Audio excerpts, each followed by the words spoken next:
Hello. Hi, everyone, and welcome to yet another thrilling edition of Chattin' with Mr. Dave. And today we are most pleased, to be joined by a very dear friend of mine, Mr. Kevin, who works at Adidas. Mr. Kevin works at Adidas. So if any of you guessed that, okay, by the picture on the video, yes, you were correct. Works for Adidas, and for all you other fans of other shoes out there, so sorry. But very pleased to be joined today again by Mr. Kevin. And folks at home, as you may remember, I will ask some questions. We'll learn about Mr. Kevin and what he does, and etc., etc. And then you guys can ask questions along the way, and then of course at the very end we'll save the last part for you guys. Ask any questions you want about anything. So thank you so much for joining, and participate and listen and write those questions, okay? And big shout out to Ms. Moon, and who else we got? Bach, all right, and James. Who else?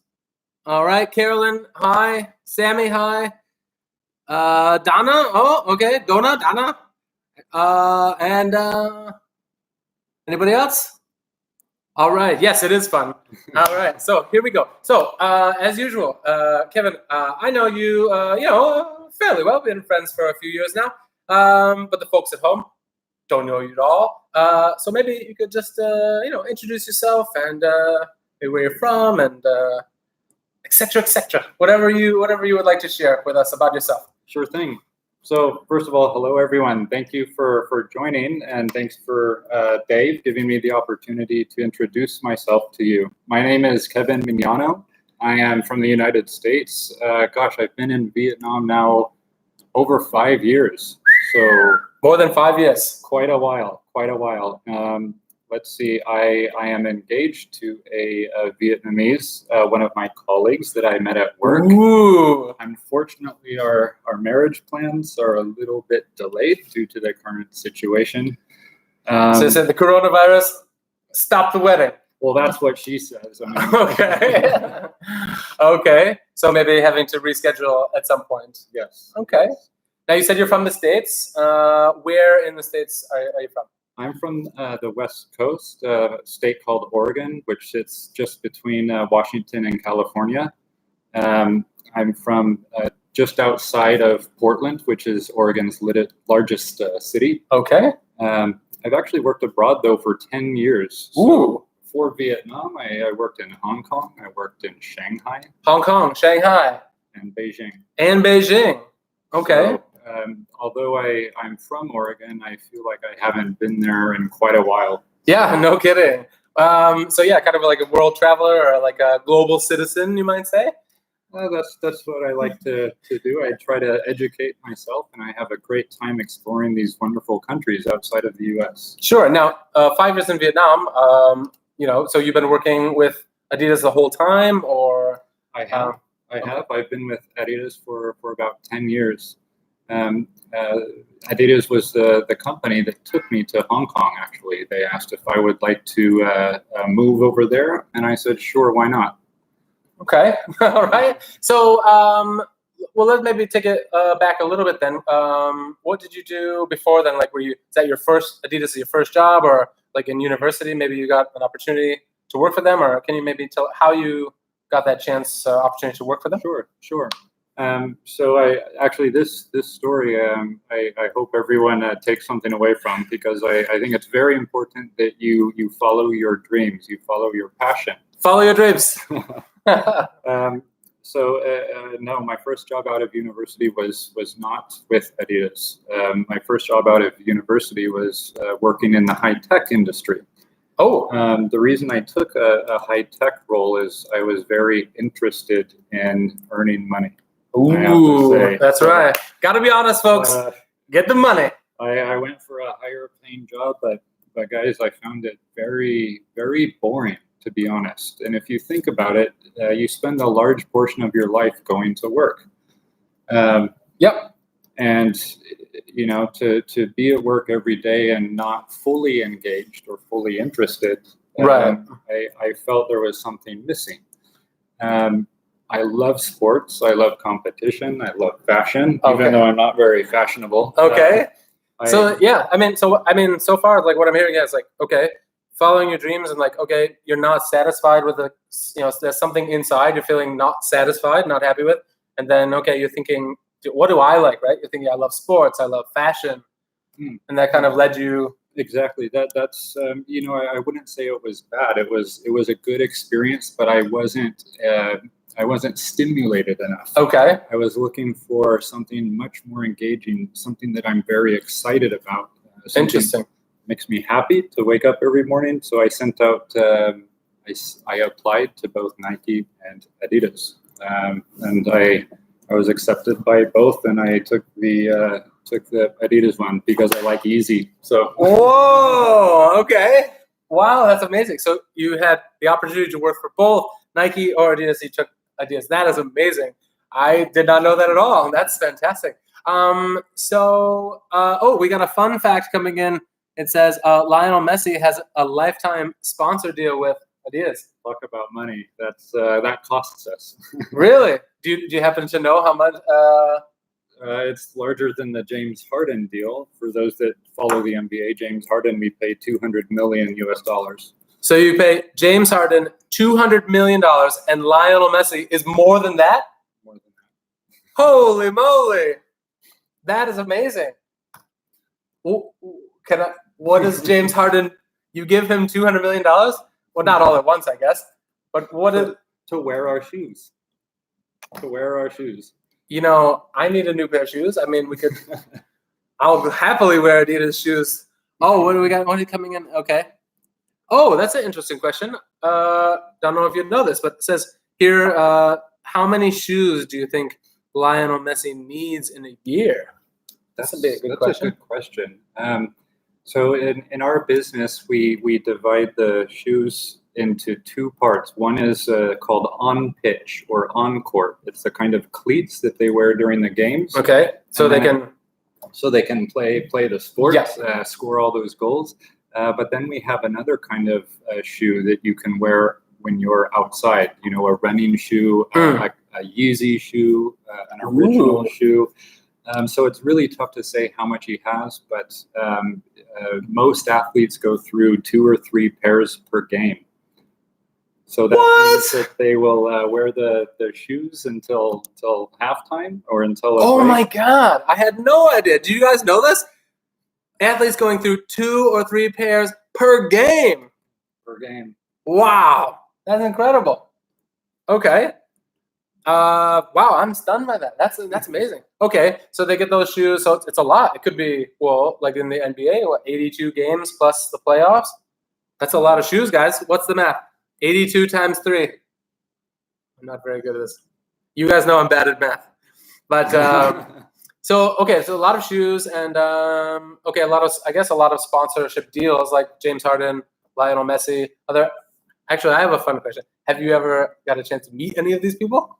I have. I've met a few of our celebrities, not so much on the athlete side, unfortunately. Well, I have met David Beckham. I've met Katy Perry. Oh, Katy Perry! Yeah, we've got quite a few endorsement deals. For those that follow the NBA, Damian Lillard. Yeah, we got someone here that says they put Damian Lillard here. Yeah. Okay. Yes. Great. David Beckham, Katy Perry. There's a couple of. I love the 3D one. So cool in mint color. We have a shoe expert there. Nice. Yeah, that's Moon. Loving the shoes. Yeah. Okay. Wow. So you met Katy Perry. Now, when you meet some of these people, like, is that an event kind of thing, or is that like a business meeting, or how's that? They're combined. They're kind of launch events, which is also in a form of business meeting. And what we try to do is get people excited about our product. For those of you, see, I'm doing it right now. I'm excited over you guys. That's great. For those of you that know some local, say regional stars. Oh, Angela Baby. Angela Baby? Some of these Chinese celebrities, we are doing more of these launch events with because of their proximity. They're very close to the region. So interesting. We do. Are there any Vietnamese celebrities that? We do really have some endorsements going on. In fact, so my side of the business, I work primarily with our suppliers, with our factories. Okay. So I don't have a complete list at the moment, but I can certainly provide some. That would be interesting. Yeah. Maybe we can get one on and do one of these interviews with a Vietnamese celebrity. How awesome would that be, right? You guys, we could get maybe a Vietnamese celebrity and have Chattin with Dave with Vietnamese celebrity. That would be awesome. Okay, now since you mentioned talking about what part of the company you're working for, we have been learning a little bit about kind of like structure and organization and a bit of decision making. So maybe you could talk a little bit about exactly what you do at Adidas, and then maybe how you work together with some of the other what you call areas of the company. Can you talk about that?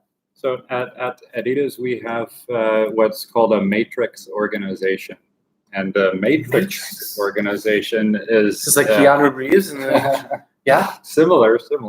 It's basically an organization structure where we separate role and responsibilities.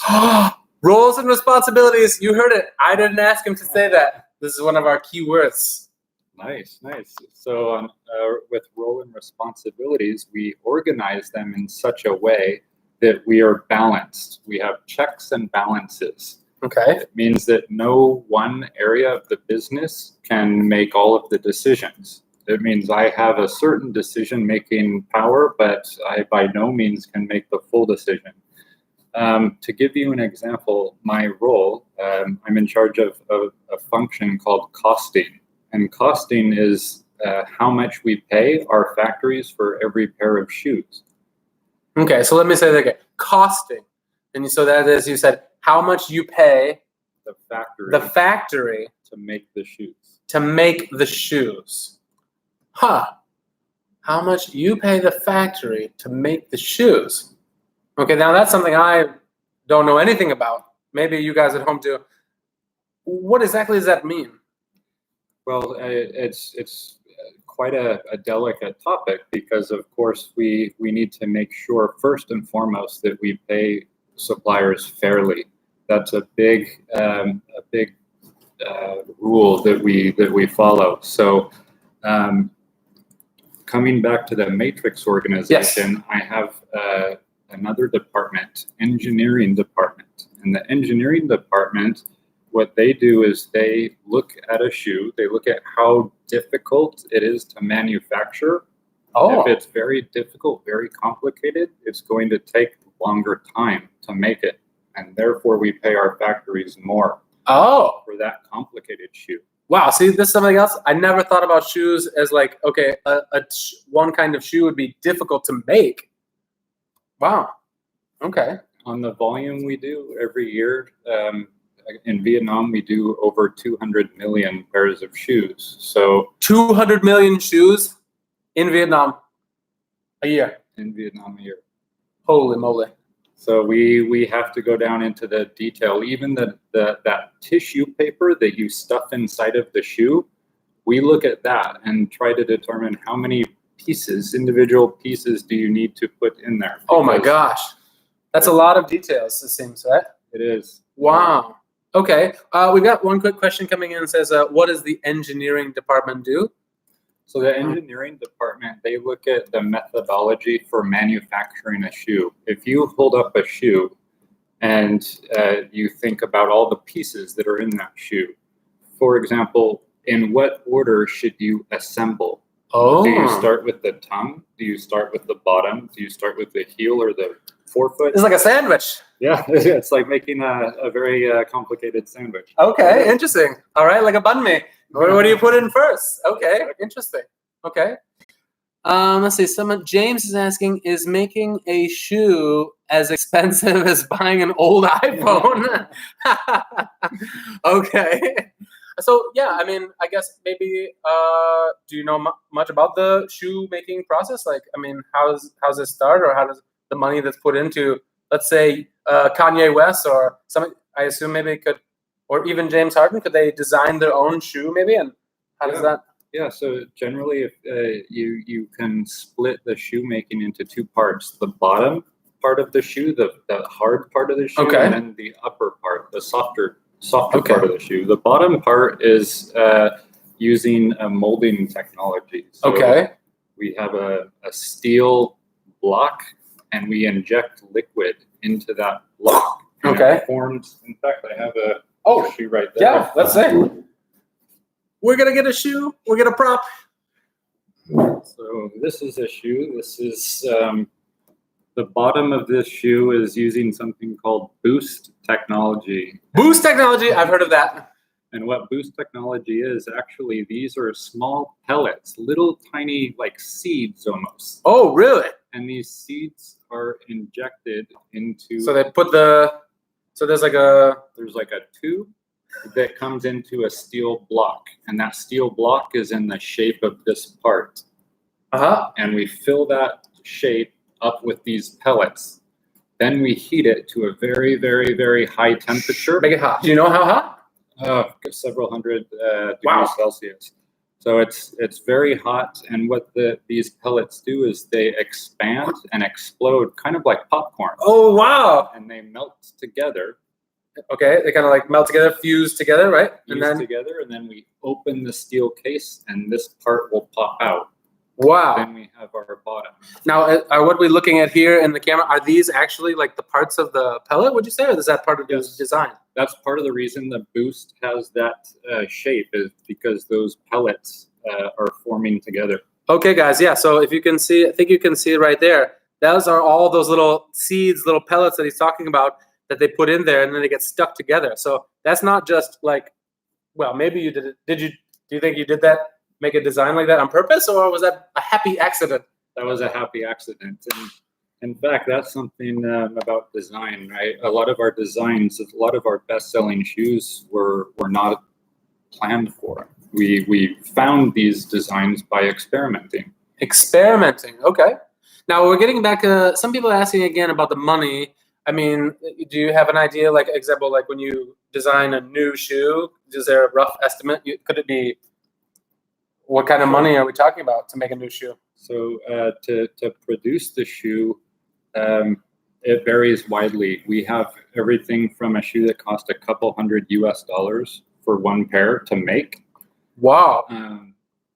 If something costs, say, $200, then usually in retail at the stores, it's roughly 3 times that cost. Whoa, okay, hope you got that at home. So he's saying is, if the shoe costs maybe $200 to make it, then it could be 3 times that much at the store?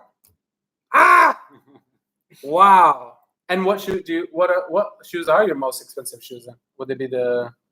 We actually make a very small range of full grain leather military style boots. Okay. So those the material is very expensive. Sure. But coming back to the question about the shoe cost, there's kind of two parts. One is the material itself. So if I made this out of cheap synthetic material, it won't be so expensive. If I made it out of platinum. Like, sure, like natural leather, like you're saying, like natural materials, right? Okay. Then it goes up. So it really depends the amount of shoes. Okay, interesting. All right, so a free pair of shoes. Okay, Moon again is saying she's got this shape, but a different color of this shoe. That's cool. How do we make all the different sizes? That's an interesting one. That is a very interesting one. This is also a part of our development and engineering team. Right? We have a size curve. So size curve. Size curve means that if we take the average shoe size. Okay. I wear above average shoe size. So this is. But in your company, what is the average shoe size? What for men's it would be size 9. Okay. US 9. Okay. And we make, if we have an order for 1,000 pairs, we make 500 size 9s. Okay. 200 size 10s and 200 size 8s. Interesting. And you end up with this curve, a normal distribution. That's what we call a size curve. A size curve. Okay, so you're saying is you get a big order of shoes, and most of the shoes, like half of the shoes, will be one size because that's what most people wear. Mm-hmm.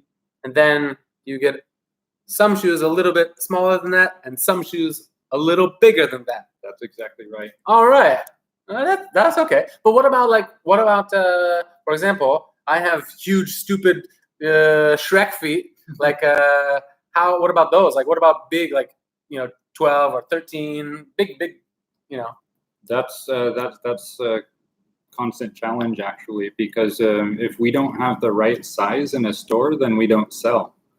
Right? If you come in and all we have are size 9s, then we're not. You're not getting my money. Yeah, my $600 military boots. Yeah. Okay. Right. So I guess we're taking a look at some questions here. We've got about 21 minutes now, and thinking, you guys, Lily, any questions? Jasmine? Oh, hey, Jasmine. Any questions? Would you guys like to ask anything? The brand, Lily, is Adidas. There we go. And we learned a really cool thing is that Mr. Kevin, who we're talking to again, Mr. Kevin, is that he had an opportunity to work. He had an offer from Nike and from Adidas, and he took Adidas. So that's pretty cool. Okay, so any other question? Oh, I don't think that he's seen my baby. Maybe he has, maybe he hasn't. But of course, my baby is cute. He's Come super cute. Oh my God. Oh, okay. He's very cute. Do you like Adidas? I'll be open about that. A lot of our designs are not my style. I'm not so much a fan of. But okay. That's the thing about working for a big company. Yep. Do I think Danny is mean? No, he's never been mean to me. Has he been mean to any of you guys? I don't think so. These people are just obsessed with my child because we've been on so many video chats recently, and my little baby is always running around screaming or in his underwear. Okay. Now, are there any other questions about Kevin, about about America, about how he came to Vietnam, about anything he's experienced at Adidas? You guys, any questions at all? Now's the time because I believe you're still working.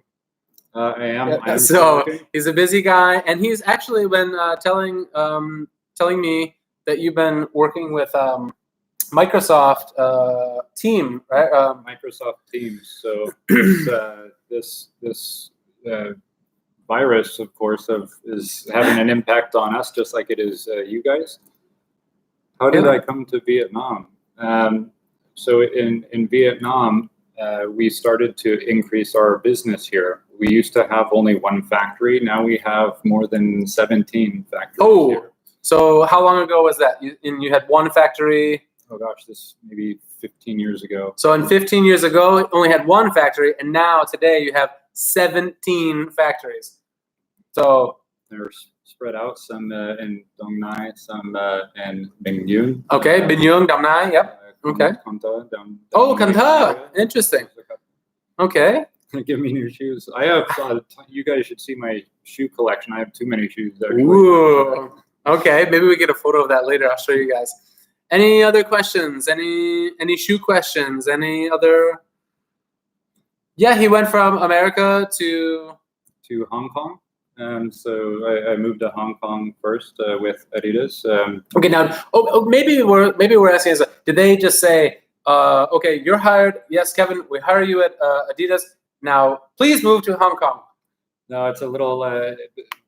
I ended up applying for a role that was based in my hometown in Portland, Oregon. I received a response that congratulations, you passed the interview. However, that role in Portland was already filled. So unfortunately, we can only give you that same type of position, but it's in Hong Kong. Oh, interesting. So, and how did you feel about that at the time? Was that exciting, or were you like conflicted a little bit? Okay. Uncertain, but in hindsight, it was good. It forced me to get out, and I've been abroad ever since. Interesting. So yeah, maybe another lesson, guys. Sometimes difficult things can actually be rewarding in the long run, right?